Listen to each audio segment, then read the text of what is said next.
Everyone was pretty calm walking down the stairs, and when we got out here, you know, everyone was really outside. Didn't really know what was going on. Everyone just started looking at each other. You know, we weren't sure what it was, and it wasn't going away, so we decided to exit the building. I was actually in the ladies' room, so I didn't really feel too much of the trembles.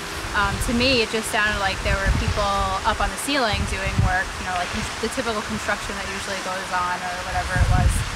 So I didn't really know what was going on until somebody came into the bathroom and said the building is shaking, so we're being evacuated. I thought somebody was behind me shaking my chair, and I looked and nobody was there. So the walls really were moving. I just didn't believe it, but it really was. I said, you gotta be kidding.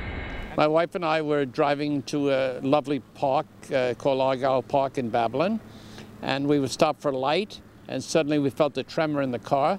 Of course, my wife accused me of fooling around, which is not the case. The car was moving because evidently of an earthquake, which we found out later.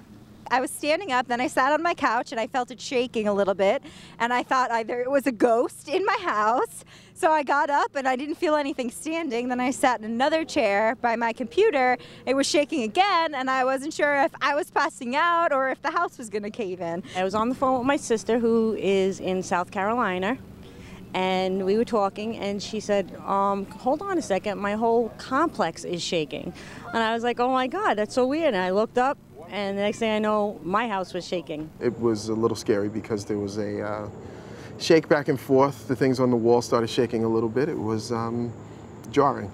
I can only guess what it must be like for my friends in California who've been in actual earthquakes. I was very anxious, and it was only, I understand, a tremor up here. We all like 10 of us in the class are looking around and we're like, was that just an earthquake? And my professor, who's from Russia, said, yeah, it was an earthquake. And he's like, no big deal. I've been through many, you know, much worse. And he's just like, you know, blows it off. We're just like, are you serious? Like, that was just an earthquake that hit Long Island.